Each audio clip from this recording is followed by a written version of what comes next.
all the recording. Everybody knows me. I'm an investigative journalist, award-winning investigative journalist.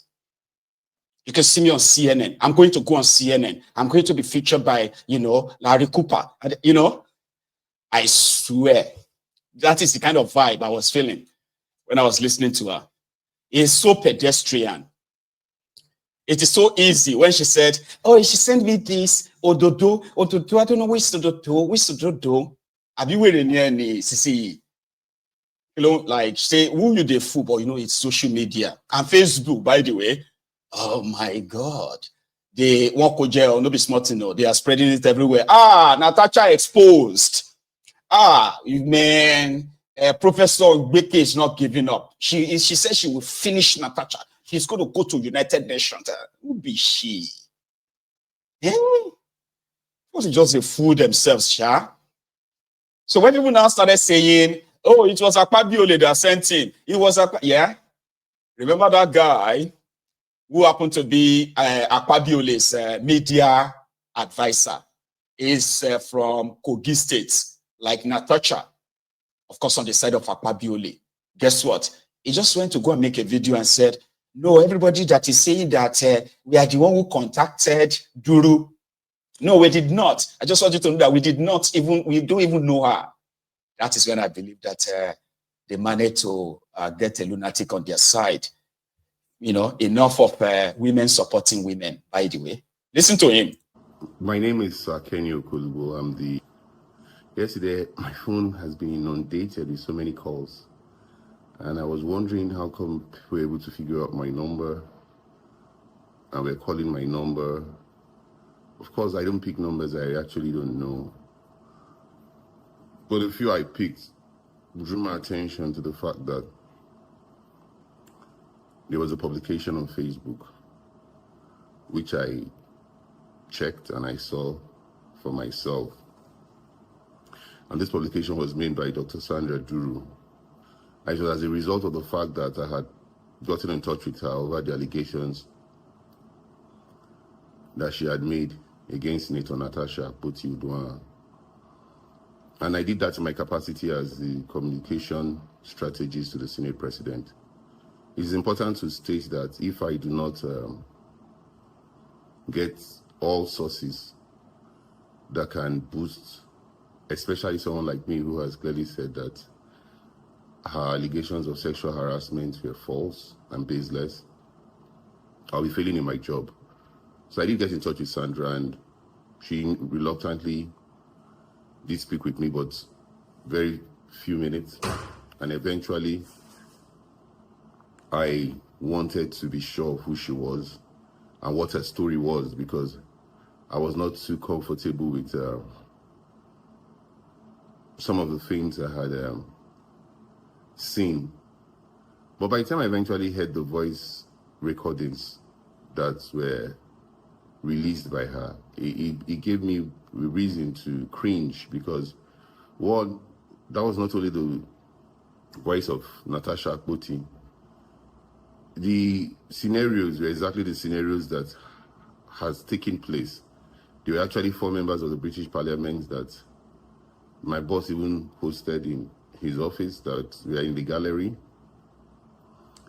and she alluded to them in the voice recording. And there was also a sitting by the Ethics and Privileges Committee where she actually sent Mrs. Obi Ezekwesili and her lawyer, I don't know what her name is now, Abiola. And in that sitting, there was a disruption.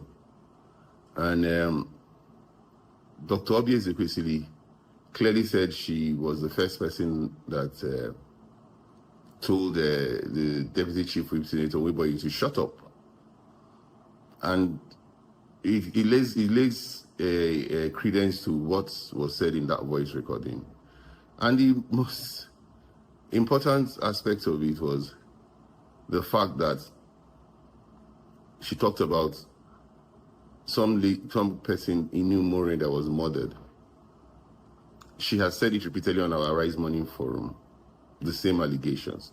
So, as a strategist, I listened carefully and I saw that there was truth in what Dr. Sandra Duru was saying. And I would say certainly at that point, I knew I needed to be in touch with her closely.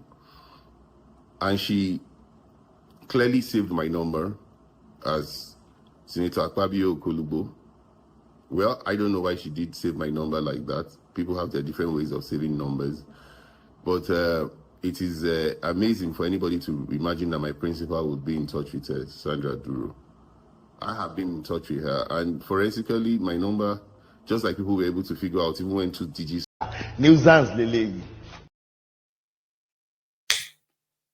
So they had an audio, which, like I told you, right? It was picking up what is already in the public. Nothing, Obi Ezekwesili and other women representing a group of women claiming to be fighting for the defense of the women in politics or so, right? So they went on to go and attend the supposed hearing on Natasha's complaint. And when they got in there, they said, oh, we have decided that we are not probably going to take any debate this issue any further since it's now in court. And she protested that, like, what do you mean? We have been here all morning. And now, then they had that exchanges where he told one of the senators to shut up. But these guys put the old they put the old nonsense together that, oh, she has bought Arise News. That is why she's always going to Arise. But she's been to channels, and all of them have been to Arise. They've been to channels too, right? So these are publicly available information. Now, let me show you what an AI can do. This time around, I'm going to, that the language they speak in Burkina Faso is French. Do you know that, right? Yeah, they were colonized by France. French. But here, every time Ibrahim Traore speaks, he speaks French. There are some of you who have actually listened to his video, and somehow you probably believed, oh, I never knew he speaks this English. But this is 2025, my dear. So there's something called the AI speech, sort of like, soft stuff, right?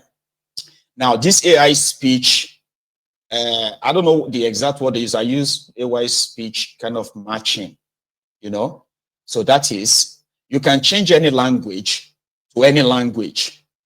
Another thing you can do that AI can do for you is, you said those things, or you said them in a different language. But AI can fine-tune that, refine that, right? And present it in another language in your voice. This is not a voiceover. We used to have voiceover. Somebody will be speaking a language, and then somebody else will be interpreting it in a voiceover. Now, let me give you an example. During the last the first AES meeting, and this is at the Sahel states, where you have Burkina Faso, Mali, and Niger, since they formed the same economic bloc, right? Here was Traore's message to that summit. Traore was speaking French. This is Traore's voice, and it is done by an AI that translated it into English. So now tell me about phone call. That doesn't make any sense or present any fact or anything at all that can be used. Traore. They enjoy saying it every year in their economic surveys. Burkina Faso is the poorest country, Mali is the poorest country, Niger is the poorest country. We are ranked among the last. Very well. If we are as poor as they say, but when the time came to take responsibility, we asked these masters to leave. Why don't they want to leave? When we take the case of Niger, for over 40 years, some countries have been exploiting uranium to produce energy for themselves. From Ottawa to Paris, the streets are lit up. That's the light. But in Niger, it's darkness that is served to us. When you go to our states, our lands are riddled with holes everywhere in search of precious metals like gold, but often there isn't even the slightest accessible road to reach the areas where they exploit gold, let alone some basic social services. That's why we decided to revolt and take the destiny of our countries into our own hands. There are many other examples. But when we decided to do so, well, we were approached by some armchair slaves to deliver the message of their master, because they had created this kind of polymer chain that rises to the head of our states to serve them. And we came to break the chain. And it's inconceivable for them. They approached us and asked us to fall in line, to become part of the elite that must lead Africa. Because they have a trained and conditioned elite that they must follow, who are embedded in that chain. We refused to fall in line with them. And from then on, hostilities began. They have infiltrated our areas with several mercenaries, trainers. Agents have descended into the Sahel, hoping to carry out barbaric, cowardly attacks against our populations, hoping to incite them to revolt. In addition to these on-the-ground attacks, communication attacks, manipulation, and disinformation are rampant in their ranks. But the people of the Sahel have understood, and never again will they be manipulated. They know where they come from, they know what they are doing, and they know where they are going.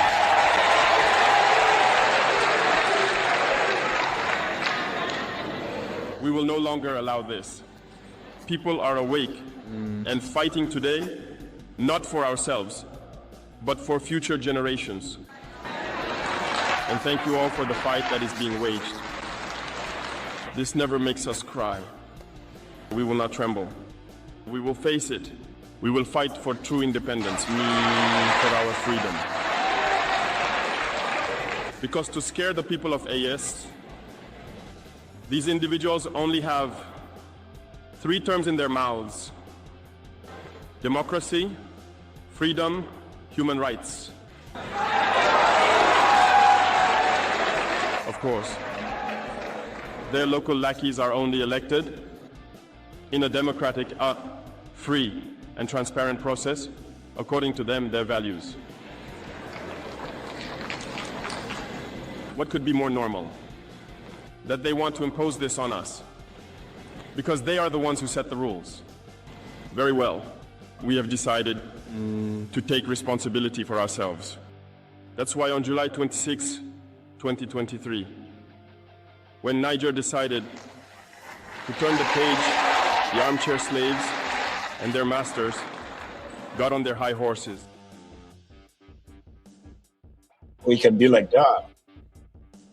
And to those who, for some reason, it's like a Natasha hit them below the belt in a very worst possible place, that they are willing to go to the gutters just to at least see how many, sometimes when you have to continue to fling mud and keep flinging the mud, even though it's difficult for them to stick, but there is a strong belief that there is likely going to be one that is going to stick.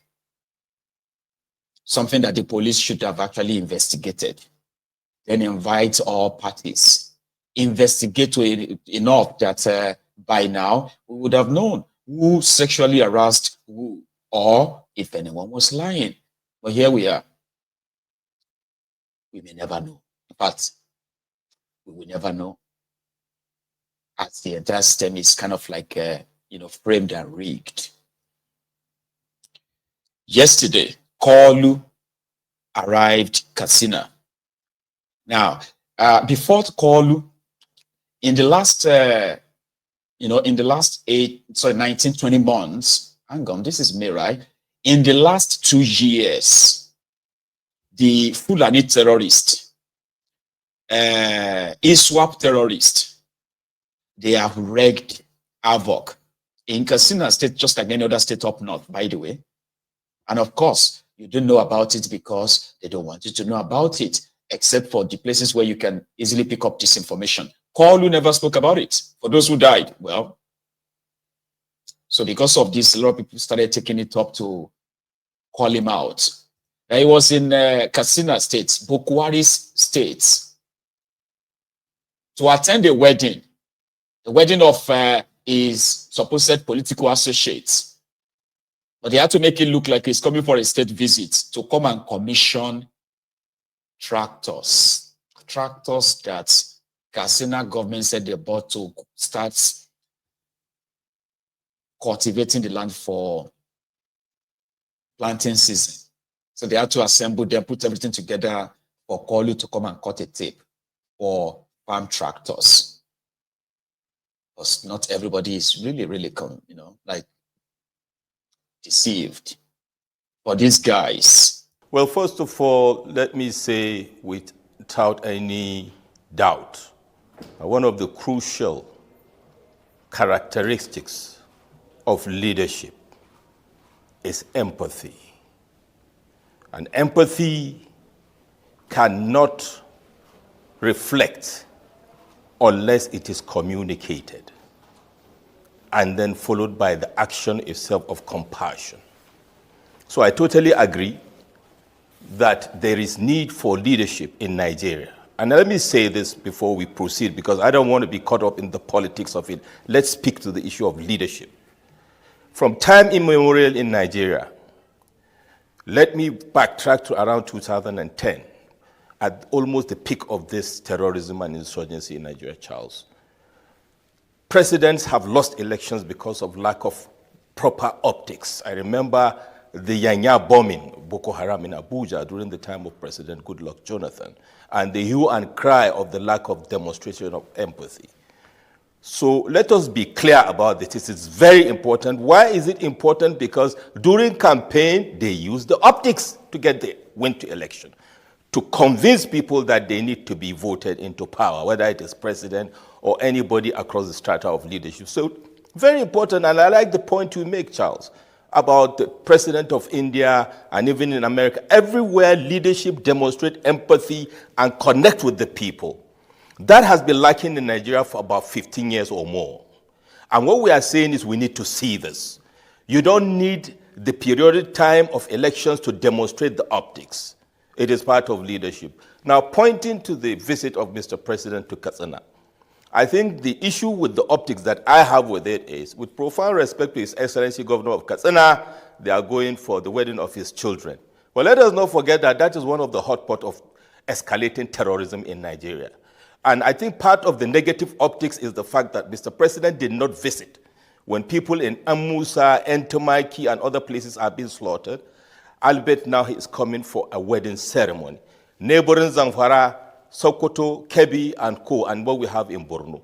And I think the leadership was not able to organize this communication strategy, early enough. Now it seems it is permeating into the North Central, and most likely if Mr. President visits Plateau and Benue, the people in Northwest will say, oh, so we don't matter. And that is why it is important ab initio to have a communication strategy that will include these optics across Nigeria. It is the job of Mr. President to demonstrate that empathy, not just by bulletins, but being on the ground and connecting with the people, not just Benue, Plateau, and across Nigeria. So I agree, most likely the optic is good. And that is why when things are bad, we should visit people.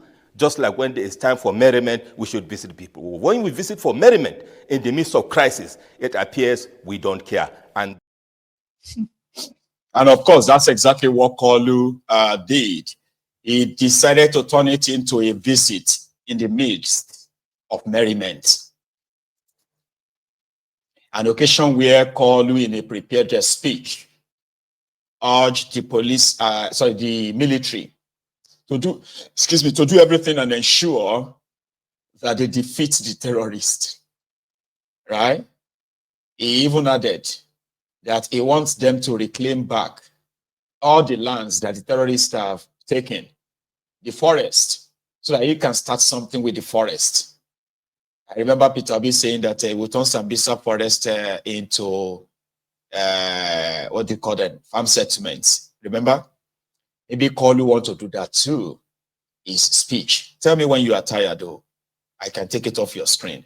But just for the record, what he told them, especially the soldiers in Casino. How is the morale?